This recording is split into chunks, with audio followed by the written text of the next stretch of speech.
Olá!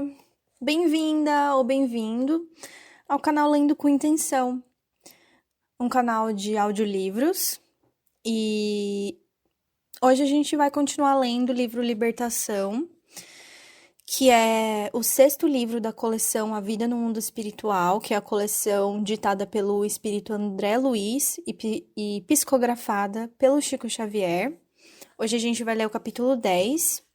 E antes da gente começar, eu queria só lembrar para caso você queira continuar acompanhando os capítulos, se você ainda não é inscrito, por favor, se inscreva no canal, porque aí também fica mais fácil de aparecer para você no seu feed quando saírem os próximos capítulos.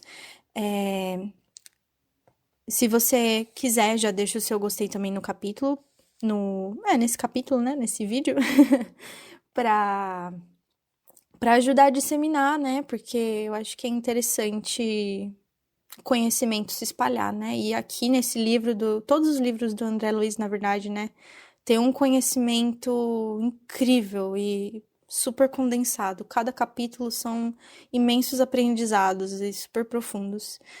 E escrito de uma forma tão simples e clara, né? Eu acho que, nossa, o André Luiz é incrível, porque é isso, é tão profundo, tanto conteúdo, mas de uma forma tão fácil como se diz? Acessível, né? Então, assim, chega até me dar lágrimas nos olhos de falar, porque eu adoro ler o livro dele. Enfim, vamos começar. Capítulo 10, Em Aprendizado. De retorno a casa, com indisfarçável estranheza, reparei que o nosso instrutor não empreendia qualquer ataque em defesa da doente querida. A jovem senhora, novamente metida no leito, semi-aniquilada, punha os olhos no ar vazio, absorvida de indefinível pavor. Um dos insensíveis magnetizadores presentes, a insinuação de Saldanha, começou a aplicar energias perturbadoras ao longo dos olhos, torturando as fibras de sustentação.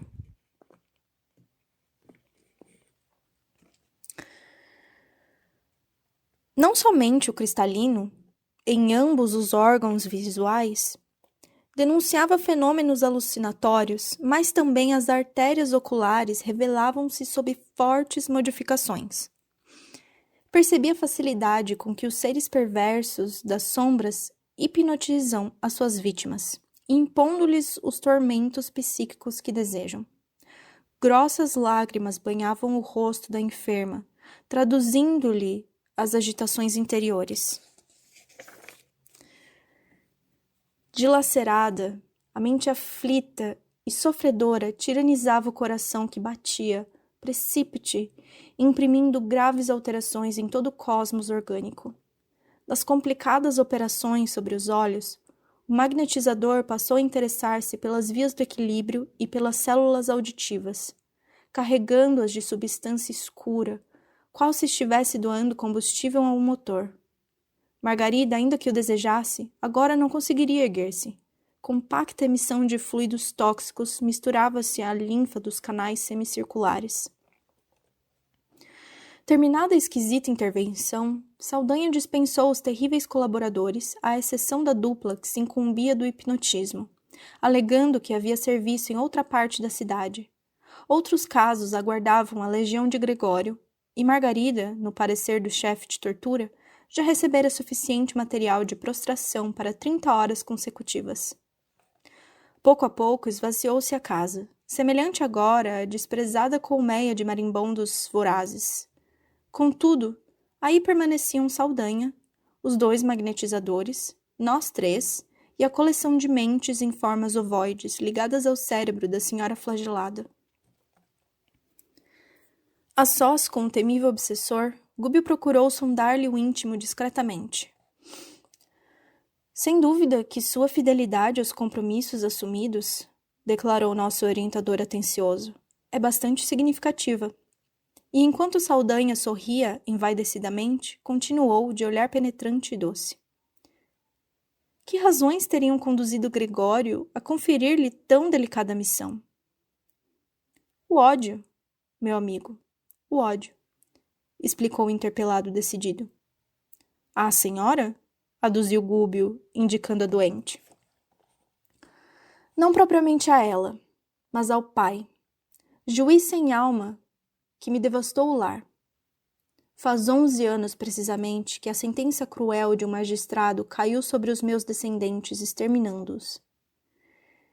E diante da expressão de real interesse que o nosso instrutor deixava perceber, o infeliz continuou. Tão logo abandonei o corpo físico, premido por uma tuberculose galopante, revoltado com a pobreza que me lançara à extrema penúria, não pude afastar-me do ambiente doméstico. Minha infortunada Iracema herdou-me um filho querido, a quem não pude legar qualquer recurso apreciável.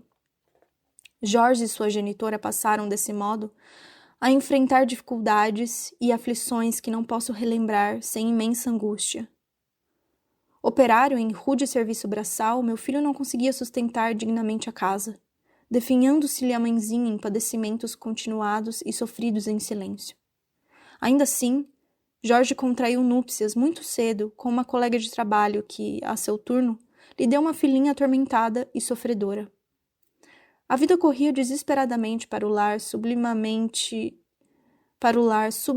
subalimentado e desprotegido, quando certo crime, constituído de roubo e assassínio, sobreveio na organização em que meu desventurado rapaz trabalhava. E toda a culpa, em face de circunstâncias inextricáveis, recaiu sobre ele. Acompanhei-lhe à prisão imerecida e, sem qualquer recurso para ampará-lo, segui os interrogatórios infernais a que foi submetido, como se fora homicida vulgar. Ora, eu que me anexara aos parentes, desde um instante horrível para mim, da transição corporal, jamais me senti disposto à submissão. A experiência humana não me proporcionou tanto a estudos religiosos ou filosóficos. Habituei-me muito cedo à rebelião contra aqueles que gozam os benefícios do mundo em detrimento dos desfavorecidos da sorte e, reconhecendo que o túmulo não me revelara qualquer milagroso domínio, preferi a continuidade da vida em meu escuro pardieiro, onde a convivência de Iracema, por meio de profundos laços magnéticos, de algum modo me reconfortava. Assisti por isso, com indescritível terror, aos detestáveis acontecimentos. Humilhado, na minha condição de homem invisível para os encarnados, visitei chefias e repartições, autoridades e guardas, tentando encontrar alguém que me auxiliasse a salvar Jorge, inocente. Identifiquei o verdadeiro criminoso que, ainda agora, desfruta a posição social invejável. E tudo fiz, sem resultado, por clarear o processo oprobrioso. Meu filho sofreu todo o gênero de atrocidades morais e físicas, castigado por um delito que não cometeu. Desanimado, por minha vez, de algo recolher de útil junto aos carrascos policiais que chegaram a improvisar fantásticas confissões da vítima, procurei o juiz da causa, na esperança de interferir beneficamente. O magistrado, porém, longe de aceitar-me a inspiração, que o convidava à justiça e à piedade, preferiu ouvir pareceres de amigos influentes na política dominante, que vivamente se interessavam pela indébita condenação, na ânsia de exculpar o verdadeiro criminoso. Saldanha fez pequeno intervalo, acentuando a expressão de profundo rancor, e prosseguiu. Descrever-lhe o que foi minha dor é alguma coisa de impraticável à capacidade verbal. Jorge recebeu dolorosa pena, quando seu corpo vacilava sob maus tratos. Irene, minha nora, conturbada pela necessidade e pelo infortúnio, esqueceu as obrigações de mãe, suicidando-se para imantar-se ao espírito do meu pobre filho, já de si mesmo tão infeliz. Torturada pelos sucessos aflitivos, minha esposa desencarnou num catre de indigência, reunindo-se, por sua vez, ao angustiado casal. Minha neta, hoje menina e moça, mas ameaçada por incerto porvir, atende a serviço doméstico, aqui mesmo nesta casa, onde tresloucado irmão de Margarida procura arrastá-la sutilmente a grave desvio moral. O juiz, que aqui preside a assembleia familiar, recebendo-me em sonho as promessas de vingança, buscou colocá-la junto aos próprios parentes, empenhado em reparar de algum modo seu crime. No entanto, apesar disso, seu esforço não se fará menos enérgico. Surpreendido, notei que o nosso orientador não ensaiava qualquer doutrinação. Pousando olhos cheios de simpatia no interlocutor, murmurou apenas: realmente, a sementeira de dor é das que mais nos afligem. Encorajado pelo tom amigo daquela frase, Saldanha prosseguiu: muita gente convida-me à transformação espiritual, concitando-me ao perdão estéril. Não aceito, porém, qualquer alvitre desse jaez. Meu desventurado Jorge, sob a pressão mental de Irene, dilacerada, e de Iracema, oprimida, não resistiu e perturbou-se. Enlouquecendo no cárcere, foi transferido da cela úmida para misérrimo hospício, onde mais se assemelha a um animal encurralado. Acredita possa meu cérebro dispor de recursos para meditar em compaixão que não recebi de pessoa alguma?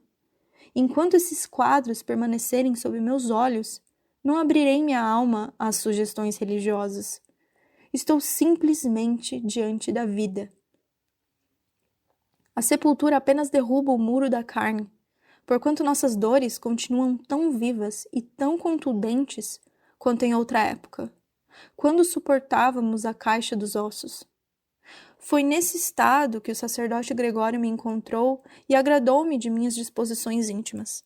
Necessitava de alguém de alma suficientemente endurecida para presidir a retirada técnica desta moça que ele deseja arrebatar, devagarinho, à existência terrestre. E louvou-me o ânimo firme. Quase sempre dispomos de servidores em massa para os cometimentos retificadores, mas não é fácil encontrar um companheiro decidido a perseverar na vingança até o fim, com o mesmo ódio do princípio. Observou que eu lhe atendi à exigência e confiou-me a tarefa. Passeando colérico olhar pelos ângulos da câmara que, de repouso, acentuou: todos aqui pagarão. Todos. Admirado, fitei Gúbio, que se mantinha imperturbável, silencioso.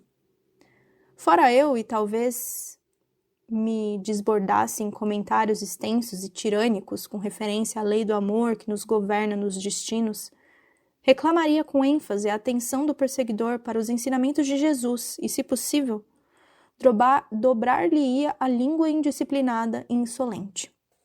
O instrutor, contudo, assim não procedeu. Sorriu, mudo, buscando disfarçar a própria tristeza. 2 ou 3 minutos rolaram longos entre nós. Mostrava o relógio 1/4 para meio-dia, quando alguns passos se fizeram ouvidos. É o médico, elucidou Saldanha, com manifesta expressão de sarcasmo. Debalde, porém, procurará lesões e micróbios. Quase no mesmo instante, um cavalheiro de idade madura penetrou o recinto, em companhia de Gabriel, o esposo da vítima. Abeirou-se da enferma, afagou-lhe gentil e pronunciou algumas palavras de encorajamento. Margarida, em vão, buscou sorrir. Faltavam-lhe forças para tanto. A conversação ia em meio, quando uma entidade, evidentemente bem intencionada, compareceu. Viu-nos e demonstrou compreender-nos a posição, porque fixou em nós cauteloso olhar sem dizer palavra, acercando-se do médico solicitadamente, qual lhe fora dedicado enfermeiro. O especialista não parecia profundamente interessado no caso, mas, ao auscultar Margarida, entregue a torpor inquietante, conversou com o marido da vítima de maneira superficial. Declarou que a jovem senhora, em sua opinião, certamente se mantinha sob o império da epilepsia secundária, e que, em última análise, se socorreria da colaboração de colegas eminentes para submetê-la a exame particularizado da lesão cérebro-meníngea, seguido possivelmente de intervenção cirúrgica aconselhável. Em seguida, porém, observei que a entidade espiritual recém-chegada e que o assistia com desvelo pousou a destra em sua fronte, como se desejasse transmitir-lhe algum alvitre providencial. O médico relutou bastante, mas, ao cabo de alguns minutos, constrangido por sugestão exterior que não saberia compreender exatamente, convidou Gabriel a um dos ângulos do quarto e lembrou: por que não tenta o espiritismo? Conheço ultimamente alguns casos intrincados que vão sendo resolvidos com êxito pela psicoterapia. E para não dar ideia de uma capitulação científica ante o idealismo religioso, acrescentava: segundo sabemos hoje, à sociedade, a sugestão é uma força misteriosa, quase desconhecida. O esposo da enferma recebeu o conselho com simpatia e perguntou: poderá orientar-me suficientemente? O psiquiatra recuou, de algum modo, e obtemperou: bem, não disponho de maior trato com os expoentes do assunto, todavia, segundo acredito, não terá dificuldades para experimentar. Logo após, deixou ali algumas indicações escritas, relacionando drogas e injeções, e dispôs-se a sair, sob o riso escarninho de Saldanha, que dominava amplamente a situação. Gúbio conversou qualquer coisa com o inquisidor desencarnado e, em seguida, dirigiu-se a mim esclarecendo: André, combinamos que, para observações, deve seguir o médico. Dentro de algumas horas, porém, volta ao nosso posto. Compreendi que o nosso orientador me proporcionava a recolta de novos ensinamentos e acompanhei o especialista em moléstias nervosas, cauteloso e contente. Distanciado agora do lugar em que nosso instrutor travava a batalha singular, acerquei-me da personalidade que assistia o médico de perto e encabulamos amistoso diálogo. O novo amigo atendia pelo nome de Maurício. Fora enfermeiro do escapulário que protegia e recebera, com satisfação, a tarefa de ampará-lo nos empreendimentos profissionais. Todos os médicos, asseverou-me convicto, ainda mesmo quando materialistas de mente impermeável à fé religiosa, contam com amigos espirituais que os auxiliam. A saúde humana é dos mais preciosos dons divinos. Quando a criatura, por relaxamento ou indisciplina, delibera menosprezá-la, faz-se difícil socorro aos seus centros de equilíbrio, porque em todos os lugares o pior surdo é aquele que não quer ouvir. Todavia, por parte de quantos ajudam a marcha humana, da esfera espiritual, há sempre medidas de proteção à harmonia orgânica, para que a saúde das criaturas não seja prejudicada. Claro que há erros tremendos em medicina e que não podemos evitar. Nossa colaboração não pode ultrapassar o campo receptivo daquele que se interessa pela cura alheia ou pelo próprio reajustamento. Entretanto, realizamos sempre em favor da saúde geral, quanto nos é possível. E numa expressão profundamente significativa, acentuou: ah, se os médicos orassem! Nesse instante, alcançamos o ponto de destino, antecipando-nos, de algum modo, ao amigo encarnado sob nossa observação. A residência confortável, não obstante o formoso jardim que a circundava, pertencia a transbordante de fluidos desagradáveis. O clima doméstico era perturbador. Maurício elucidou sem preâmbulos: estamos sumamente interessados em que o nosso amigo se enfronhe no trato com as magnas questões da alma, a fim de aperfeiçoar-se na tarefa junto à mente enferma, que por isso encaminhamos até aqui, por vias indiretas, livros e publicações acerca do assunto. Entretanto, contra o nosso desejo, não somente prepondera os preconceitos da classe médica, mas também a influência perniciosa que a segunda esposa exerce sobre ele. Homem inteligente, mas muitíssimo arraigado à remuneração dos sentidos, o nosso amigo não suportou a viuvez e desposou há 5 anos uma jovem que lhe exige pesado tributo à maturidade respeitável. Acontece também que esse problema cresce questão muito grave. A primeira esposa desencarnada deixou 2 rapazes e permanece ligada à organização doméstica, que considera sua propriedade exclusiva.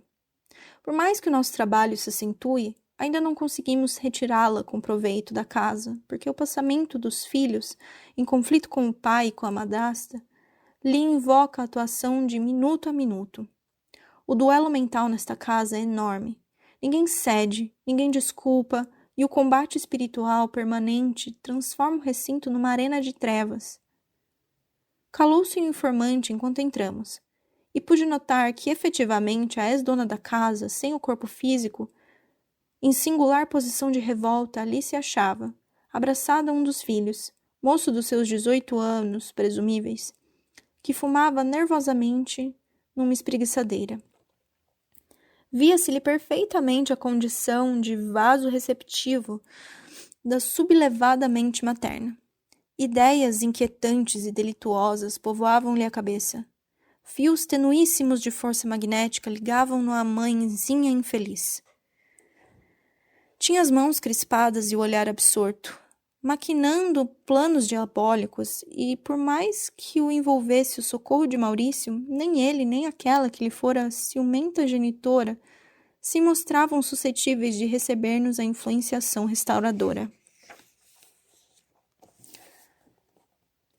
Tenho trabalhado tanto quanto me é possível, explicou o novo companheiro, a fim de ambientar aqui o espiritualismo de ordem superior. Achamo-nos, entretanto, num campo imensamente refratário. Nesse instante, o médico transpôs o limiar e Maurício colocou sobre a fronte dele a destra generosa, buscando fornecer-lhe intuições exatas referentes ao caso de Margarida. O especialista, num átimo, começou a articular o aparelhamento mental para exame do assunto que lhe era sugerido, lembrando certa publicação técnica, única maneira pela qual conseguia registrar os pensamentos do companheiro espiritual. Mesmo assim, o esforço não logrou êxito. O filho atacou o genitor com recriminações acerbas, em vista de se haver demorado excessivamente para o almoço. O esculápio depressa desligou a mente de nossos fios invisíveis, precipitando-a no torvelinho das vibrações antagônicas. A esposa desencarnada veio igualmente sobre ele, furiosamente. Reparei que o dono da casa não lhe assinalou os punhos ativos no rosto, mas o sangue concentrou-se-lhe na região das têmporas, atingindo-se-lhe a máscara fisionômica de cólera indisfarçável. Resmungou algumas palavras, saturadas de indignação, e perdeu de todo o contato espiritual conosco. Maurício indicou-o com insofreável tristeza e acentuou. É sempre assim. Muito difícil aproximarmos-nos, na esfera física, daqueles a quem nos propomos auxiliar. Surgem ensejos valiosos de realização espiritual, como presentemente nos ocorre diante do problema de Margarida. No entanto, nossas tentativas redundam em rematada frustração. Um homem, intelectualizado pela responsabilidade acadêmica, por si mesmo deveria sentir santa curiosidade perante a vida, abstendo-se de certo comércio mais intenso com a satisfação egoística da experiência no corpo. Porém, a criatura costuma persegui-la até o desgaste completo da forma carnal de que se serve. Por mais que a convoquemos à preciosa viagem da periferia para o centro, a fim de que ela se amolde aos imperativos da vida que a espera, além do sepulcro, nosso esforço é quase sempre considerado adiável e inútil. Sorriu enigmático e ajuntou. E observemos que nos achamos à frente de um homem chamado pelo campo social ao Ministério da Cura. Nesse interim, a pequena família se reuniu ao redor da mesa posta, e a segunda esposa do médico me impressionou pelo apuro da apresentação. A pintura do rosto, sem dúvida, era admirável. O traje elegante e sóbrio, as joias discretas e o penteado harmonioso realçavam-lhe a profundez do olhar. Mas rodeava-se ela de substância fluídica deprimente. Halo plúmbeo denunciava-lhe a posição de inferioridade. Socialmente, aquela dama devia ser das de mais fino trato. Contudo, terminado o repasto, deixou positivamente evidenciada sua deplorável condição psíquica. Depois de uma discussão menos feliz com o marido, a jovem mulher buscou o sono da cesta, num divã largo e macio. Intencionalmente, Maurício convidou-me a espreitar-lhe o repouso e, com enorme surpresa, aturdido mesmo, não lhe vi os mesmos traços fisionômicos na organização perispiritual que abandonava a estrutura carnal, entregue ao descanso. Alguma semelhança era de notar-se, mas, afinal de contas, a senhora tornara-se irreconhecível. Estampava no semblante os sinais das bruxas dos velhos contos infantis. A boca, os olhos, o nariz e os ouvidos revelavam algo de monstruoso. A própria esposa desencarnada, ali presente em clamorosa revolta, não se animou a enfrentá-la. Recuou semi-espavorida, tentando ocultar-se junto do filho. Lembrei-me então do livro em que Oscar Wilde nos conta a história do retrato de Dorian Gray, que adquiria horrenda expressão à medida que o dono se alterava intimamente na prática do mal. E, endereçando a Maurício olhar indagador, dele recebi sensata elucidação. Sim, meu amigo, disse tolerante. A imaginação de Wilde não fantasiou. O homem e a mulher, com os seus pensamentos, atitudes, palavras e atos, criam no íntimo a verdadeira forma espiritual a que se acolhem. Cada crime e cada queda deixam aleijões e sulcos horrendos no campo da alma, tanto quanto cada ação generosa e cada pensamento superior acrescentam beleza e perfeição à forma perispirítica, dentro da qual a individualidade real se manifesta. Mormente depois da morte do corpo denso, há criaturas belas e admiráveis na carne que, no fundo, são verdadeiros monstros mentais, do mesmo modo que há corpos torturados e detestados no mundo, escondendo espíritos angélicos de celestial formosura. E, designando a infeliz que se ausentava da casa, semi-liberta do veículo material, acrescentou: Esta irmã desventurada permanece sob o império de espíritos gozadores e animalizados que, por muito tempo, a reterão em lastimáveis desequilíbrios. Acreditamos que ela, sem fé renovadora, sem ideais santificantes e sem conduta digna, não se precatará tão cedo dos perigos que corre e somente se lembrará de chorar, aprender e transformar-se para o bem quando se afastar, em definitivo, do vaso da carne, na condição de autêntica bruxa. O assunto era realmente fascinante e a lição era imensa. Entretanto, meu tempo disponível esgotara. O minuto exigia pronto regresso. Esse foi o capítulo 10 do livro Libertação, do Espírito André Luiz, psicografado pelo Chico. E também, cada capítulo que passa desse livro são cenas fortes e que a gente consegue aprender muita coisa e que sempre dá um impacto mesmo, né? Pelo menos pra mim, eu sempre fico impactada. A cada capítulo eu me sinto impactada pelas situações. Mas muito obrigada pela sua companhia até aqui. Sou grata pela partilha desse momento com você, por você estar lendo comigo esse livro. Eu gostaria de verdade de saber suas reflexões, o que você pensou sobre esse capítulo, como você se sentiu, se você fica impactada ou impactado como eu. Queria saber a sua experiência. Agradeço muito se você quiser e se sentir confortável para compartilhar nos comentários. Espero você no próximo capítulo. Se inscreve no canal, caso você ainda não tenha se inscrito. E se você puder deixar um gostei aí no vídeo, também vai ajudar muito. E é isso. Gratidão e até a próxima!